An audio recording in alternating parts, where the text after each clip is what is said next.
I'm called Nick BARIGYE. I'm the CEO of Rwanda Finance. Rwanda Finance Limited is a private agency owned by the government of Rwanda with a mandate to promote Rwanda as a Pan-African financial center. That means that our goal involves developing an environment, both legal and tax, upskilling, ensuring that we have financial skills to support that vision, the vision of being a preferred international financial center for trade and investments in Rwanda and across Africa. Now, we've called this ambition Kigali International Financial Center. That's for branding and visibility to promote our financial ecosystem as a conducive, safe, compliant jurisdiction for attracting both local, regional, and international investments in Rwanda and across the region. It's very important to ask, what are the concerns of both local and global investors? Concerns are mainly around safety for the person and the business. Concerns are around a conducive environment. And conducive, it means, do you have laws and regulations that are compliant to international standards? Do you have a tax policy framework that is attractive to facilitate trade and investments? That's what we are creating in Rwanda, leveraging on other policy initiatives that the government of Rwanda has taken. And it's important to show that they are combined efforts. What do I mean by this? For example, today in Rwanda, we are talking about Kigali Innovation City. We are talking about investments into Rwanda Air, into a world-class international airport. We are talking about Rwanda being the safest place in Africa. We are talking about Rwanda as the destination for meeting and conferences. So really, Kigali International Financial Center and the work that we are doing at Rwanda Finance is to consolidate these different initiatives by ensuring that there is now availability of alternative capital, because on one hand there are opportunities. What is missing, the missing link, is availability of capital to finance, to monetize those opportunities.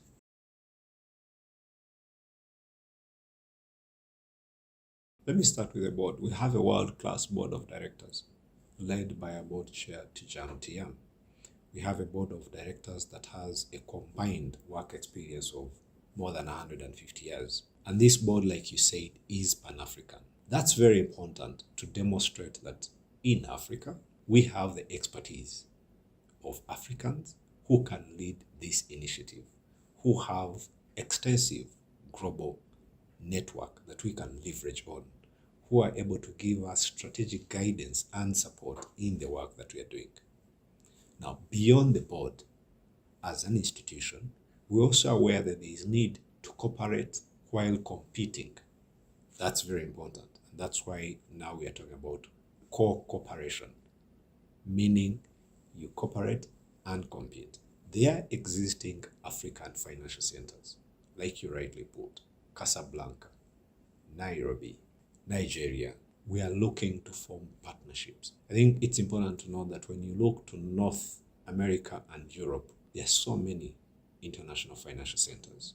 When you look to Africa, 55 countries, international financial centers of repute are not more than 5 when you look in the Global Financial Centers Index. So there is really need for more.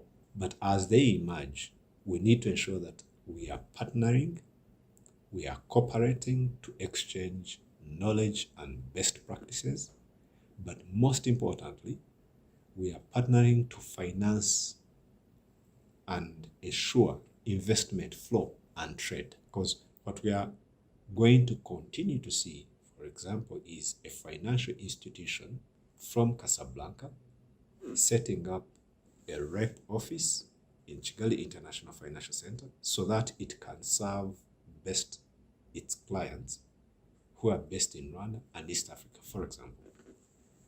We recently had Afrexim Bank set up the headquarters of its equity fund called Fund for Export Development in Africa, FEDA. It has headquarters in Rwanda. This is a Pan-African fund. It's not looking only to invest in Rwanda. It's looking to invest in Kenya. It's looking to invest in Ghana. It's looking to invest in Egypt. But it has chosen to have headquarters in Rwanda because of that conducive environment that we've put in place. So it's therefore important for us as Rwanda Finance to see that we strike strategic partnerships with other African international financial centers so that then we can support FEDA's mandate of investing into African SMEs. So that's why that partnership is very, very, very important. But we've also gone to seek partnerships outside Africa. For example, we have a strategic partnership with Qatar. We have a strategic partnership with Belgian Financial Center. We have a strategic partnership with Luxembourg. So he's saying, where is capital coming from outside Africa? Can we seek strategic partnerships? Where is capital going to in Africa? Can we ensure that we have strategic partnerships so that then you can create that conduit that enables the flow of trade, of people and capital?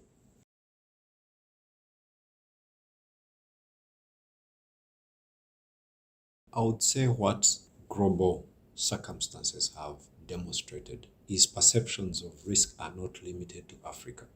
Risk is a global phenomenon. Risk is not limited to Africa.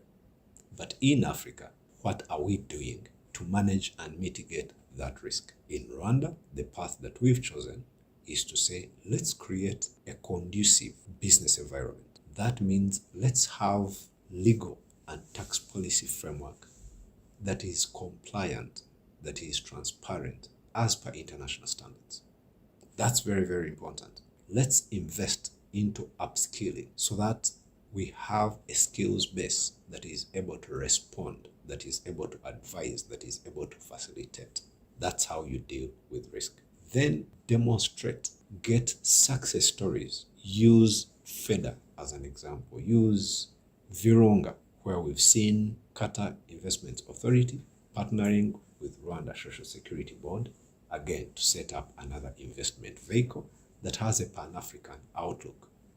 Use cases of VW, use cases of Mara, use cases of Marriott, these global brands that have chosen to invest in Rwanda and demonstrate that there is a convening power taking place.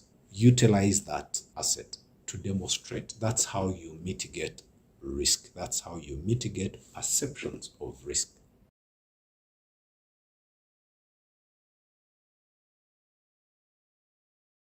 I believe there is already political will, as seen in the implementation of the Africa Continental Free Trade Area. There is the realization that 16% intra-Africa trade is very small. 1% in terms of vaccine production in Africa is very small. Attraction of foreign direct investment of 3% compared to global stock is very small. That calls on us as African countries, as business leaders, to choose the path to put in place frameworks that promote and champion intra-Africa trade and investments.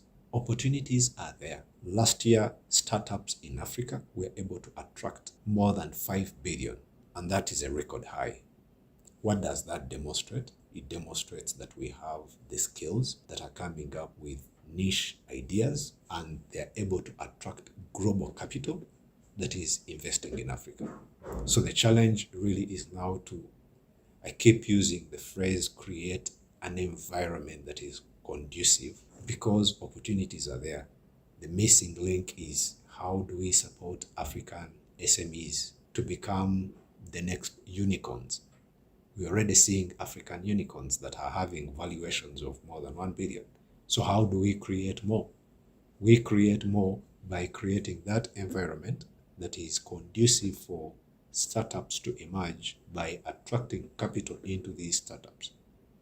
That's what is going to lead for development of African economies.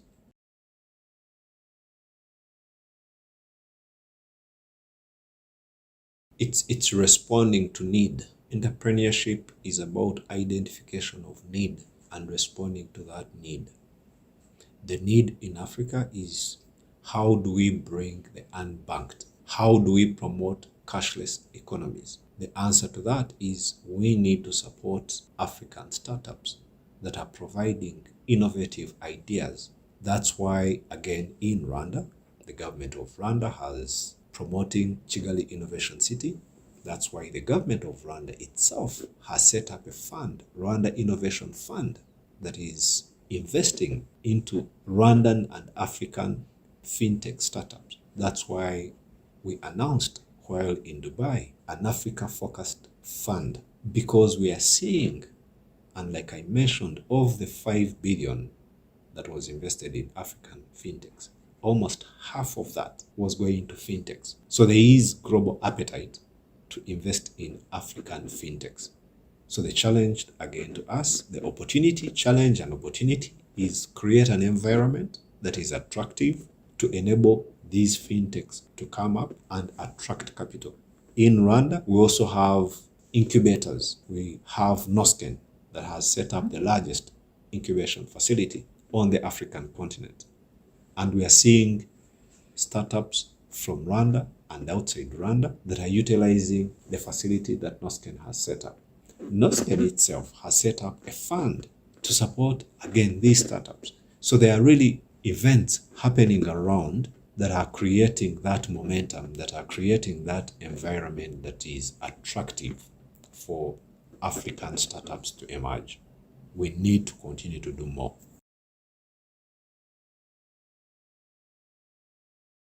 In the short term, is create an environment that is compliant, that is transparent, because that's our value proposition. Create an environment that ensures Pan-African connectivity. Create an environment that ensures ease of doing business. Those are the 3 value propositions of Kigali International Financial Center: transparency and compliance to global international standards, Pan-African connectivity, ease of doing business. Once we have that, then we are going to continue to see more feeders choosing to domicile in Rwanda. We're going to see more Virunga Fund 1. We are going to see more Chansons. We are going to see more RH Bupelos that are choosing to cross-list from Johannesburg Stock Exchange to Rwanda Stock Exchange. We are going to see more Rwandan private sector actors that are going outside Rwanda to do investments and trade outside Rwanda. We are going to see more intra-Africa trade. We are going to see more alternative sources of capital being available for African startups. That's what our contribution is going to be for Rwanda and for the Africa. We're going to see more employment opportunities being created. We're going to see more investments into critical sectors such as health, education, agriculture, manufacturing, energy, and infrastructure. That's the contribution of Kigali International Financial Center, working with key stakeholders in Rwanda and strategic partners in Africa and in North America and in Europe, because we are aware that this is something that calls for collective effort.